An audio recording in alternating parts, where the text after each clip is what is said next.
Shalom Bapak Ibu Saudara. Bapak Ibu Saudara, saya tidak akan menjelaskan lagi tentang siapa Petrus, lalu surat 1 Petrus ini, karena hari Minggu kemarin kita baru saja mengulas secara detail tentang latar belakang surat ini.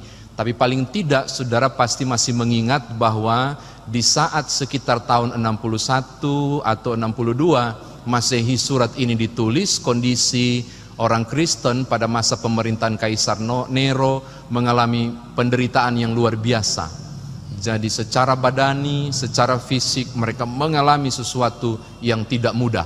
Nah Bapak Ibu, saudara kekasih dalam Tuhan, menyangkut hal itu, di kondisi itulah surat ini kemudian ditulis untuk meneguhkan, untuk menguatkan, supaya orang percaya di abad-abad pertama ini tetap bertahan di dalam imannya. Saya mengajak saudara untuk melihat secara khusus ayat 3, mulai dari ayatnya yang ke-17 sampai ayat yang ke-22, ada dua jenis penderitaan.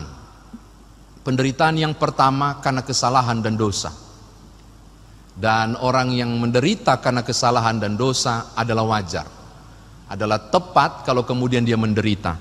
Tapi kalau saudara melihat ayat yang ke-17, ini ditujukan kepada orang percaya. Kehidupannya benar, kehidupan penuh taat kepada Allah, lebih memilih menyembah Yesus Kristus daripada tergoda menyembah dewa-dewi pada waktu itu, lebih sungguh-sungguh percaya kepada Yesus Kristus ketimbang melakukan persekongkolan dalam ketidaksenonohan di ayat yang ke-4 pasal 4. Lalu mereka menderita. Petrus mengatakan itu penderitaan karena kebaikan. Dia katakan sebab lebih baik orang menderita karena kebenaran, karena kebaikan.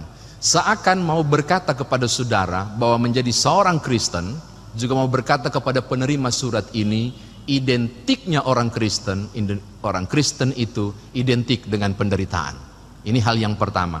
Yang kedua, dalam rangka meneguhkan ungkapan bahwa menjadi seorang Kristen harus siap menderita, Bapak Ibu Saudara, pasal 4 ayat 1 sampai 6 diuraikan sedemikian rupa supaya kita menemukan alasan mengapa penderitaan itu harus disikapi dengan benar oleh seorang percaya. Tolong lihat ayat yang pertama di pasal 4. Ini penting sekali, ini landasannya. Bapak Ibu Saudara, Petrus mengatakan begini, dalam rangka melakukan penebusan bagi dunia, Yesus Kristus telah mati dan bangkit. Di saat itulah proses penderitaan badani Yesus alami. Jadi seakan mau berkata kepada penerima surat, siapapun yang mau ikut Kristus berarti akan mengalami. Kan ngikut berarti bukan di depan Yesus. Kalau mengikut berarti aku harus di belakang. Maka apa yang dialami oleh pribadi yang aku ikuti, aku akan alami. Kalau Yesus pernah dihianati, kalau Yesus pernah didera, kalau Yesus pernah mengalami siksaan badani, maka seorang Kristen yang ngikut Yesus harus juga siap. Harus siap mengalami juga itu konsekuensi. Mengalami penderitaan itu. Makanya di ayat yang keempat memberi gambaran dua hal. Bahwa yang pertama, seorang yang mengikut Yesus adalah orang yang juga harusnya siap menderita badani sebagaimana dialami oleh Yesus.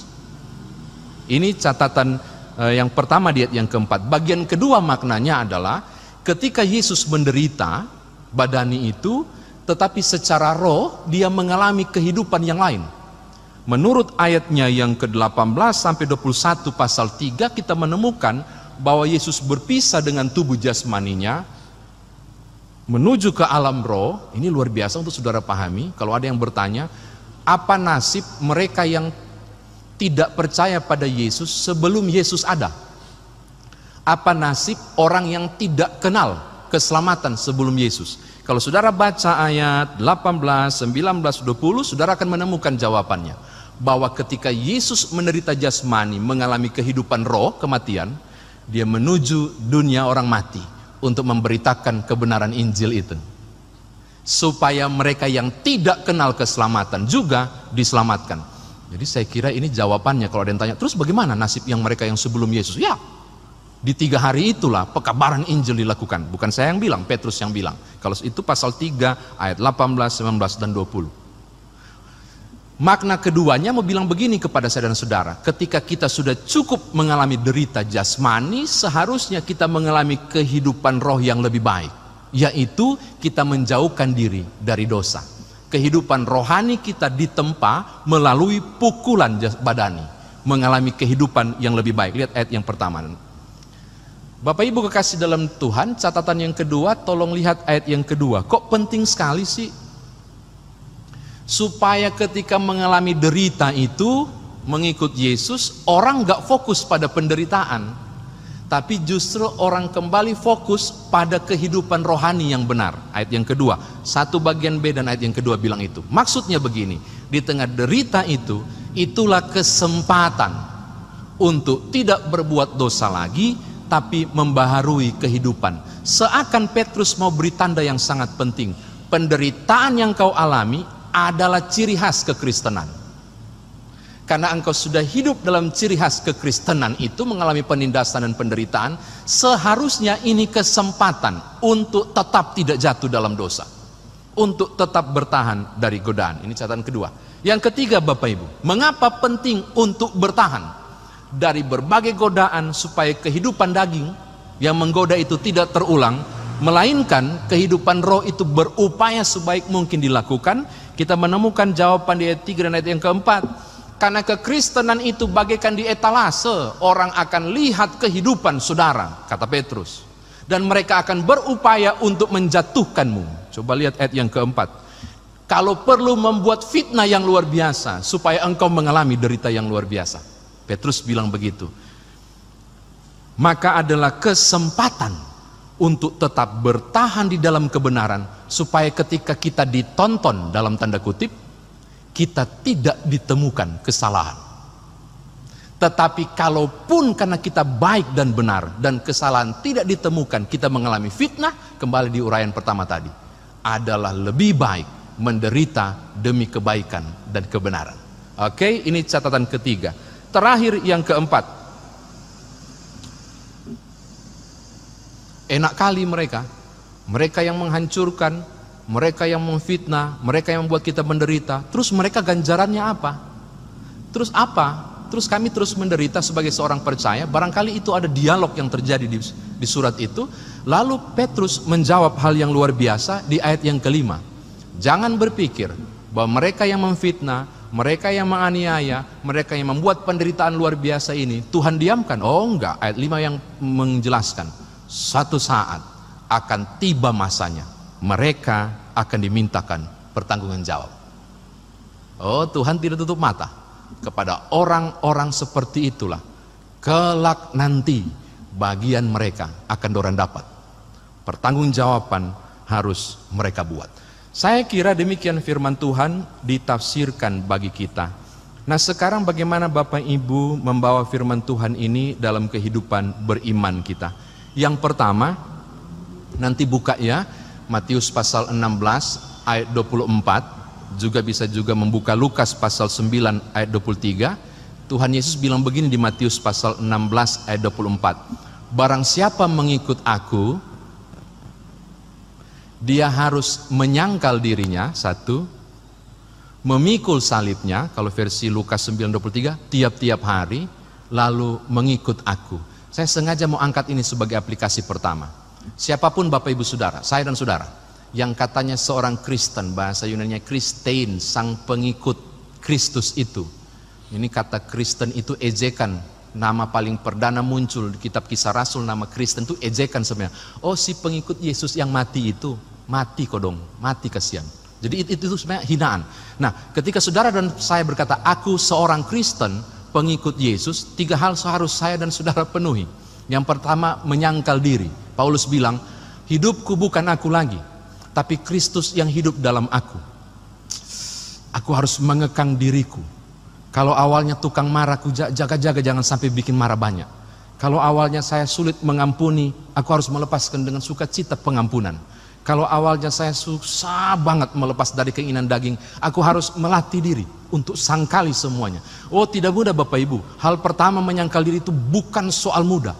Karena engkau harus membiarkan Kristus yang hidup dalammu muncul di luar. Identitasku bukan nyoman lagi, tapi Kristus yang orang harus lihat ketika saya ngomong, ketika saya berperilaku. Orang harus lihat bukan nyoman, tapi Kristus. Oh, itu enggak mudah. Yang kedua, dia bilang, memikul salibnya tiap-tiap hari. Tolong cek dua teks yang saya sebutkan tadi, versi Matius maupun versi Lukas. Saudara akan menemukan salibnya dia pakai huruf kecil. Bukannya salibnya Yesus, tapi nyanya kita. Mau bilang begini, engkau tidak bisa memikul salib Kristus. Berat, dosa dunia yang dipikul. Salibnya berarti jatah saudara. Dan kalau merujuk 1 Korintus, dia bilang pencobaan-pencobaan yang kamu alami adalah pencobaan biasa yang tidak melebihi kemampuan. Pikulanmu itu sudah Tuhan ukur, tidak melebihi. Maka yang harus dibuat adalah pikula. Oh, dan tidak mudah.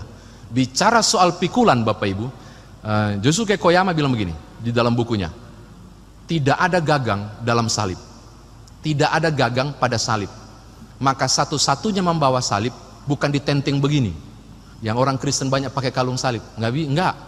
Tidak ada gagang pada salib, tidak bisa dipegang. Karena tidak ada gagang.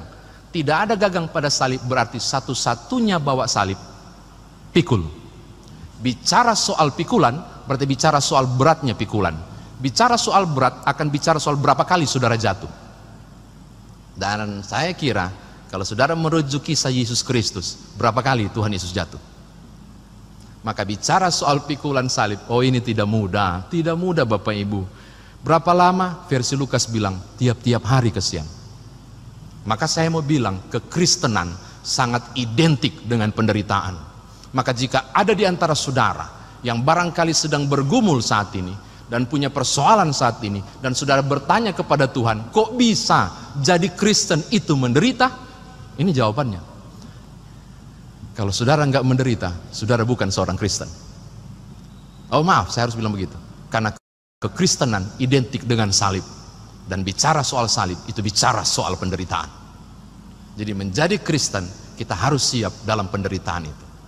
Syarat ketiga dia bilang, ikutlah aku. Ngekor, jangan engkau yang tuntun Tuhan. Sebaliknya Tuhan yang tuntun engkau. Bukan engkau yang arahkan ke tujuan. Tapi Tuhanlah yang harus arahkan. Makanya harus di belakang. Jadi tidak mudah menjadi seorang Kristen. Bapak Ibu, maka saya mau katakan begini kepada Bapak Ibu. Di pikulan yang saudara dan saya alami saat ini, penderitaan menjadi gambaran kekristenan. Tetapi ketika Tuhan berkata penderitaan menjadi ciri khas kekristenan, tidak berarti kemudian ini sulit dijalani. Kenapa saya bilang ini tidak sulit dijalani? Karena saudara tidak harus memikul sendiri. Karena saudara tidak harus menanggung sendiri. Di Injil Matius Tuhan Yesus bilang begini, marilah kepadaku semua yang letih lesu dan berbeban berat. Pendampingan di deritamu selalu ada. Pikulan itu akan ditopangnya. Tapi pengertiannya Tuhan tidak pernah mengangkat salibmu. Engkau harus memikulnya, tapi bersamanya hingga sampai ke ujung untuk disebut sebagai pemenang. Terakhir Bapak Ibu, pembalasan adalah hak Tuhan, Roma pasal 12. Sejalan dengan itu ayat yang kelima juga mengatakan hal yang sama. Jadi andai kata dalam kehidupan keseharian Bapak Ibu di kantor, di perusahaan, di tengah masyarakat, di pergaulan sosial saudara, oleh karena label kekristenan saudara, oleh karena menjunjung kebenaran engkau harus tampil beda, dan justru karena tampil beda itu engkau dikucilkan. Justru karena hidup benar penderitaan saudara alami, saya mau bilang kepada Bapak Ibu sesuai dengan ayat 5 dan Roma 12 tadi saya mau katakan. Ada saatnya, ada waktunya, ada masanya. Kebenaran itu akan menjadi pemenang. Persoalannya, saudara dan saya, apakah bersedia menderita untuk kebenaran dan kebaikan itu? Apakah saya dan saudara menderita, bersedia untuk menanggung konsekuensi yang tidak mudah ketika menjadi seorang yang percaya? Saya kira Bapak Ibu akan memilih ya. Namun tidak mudah. Serahkan bersama Tuhan perjalanan hidup saudara. Saya tidak tahu apakah yang sedang nonton YouTube ini, barangkali untuk saudaralah firman itu. Yang sedang terpojok barangkali menunggu hasil pemeriksaan swabnya barangkali, dan saudara menyebut ini salib yang tiada berhenti, saya nggak tahu. Atau saudara yang sedang jatuh bangun di bisnis dan usaha barangkali, mungkin itu salib saudara, atau anak-anak saudara, atau apapun. atau keluarga rumah tangga saudara, dan saudara berkata kapan penderitaan itu berakhir, saya mau bilang, jangan buang salib itu, pikul saja. Karena justru dengan menderita, kekristenanmu menjadi nyata. Jangan pikul sendiri. Saya percaya Tuhan menolong saudara untuk tuntaskan pikulan saudara hingga tiba sebagai pemenang. Tuhan berkati Bapak Ibu, tetap semangat dalam Tuhan. Kekristenan saudara adalah salib saudara. Haleluya. Amin.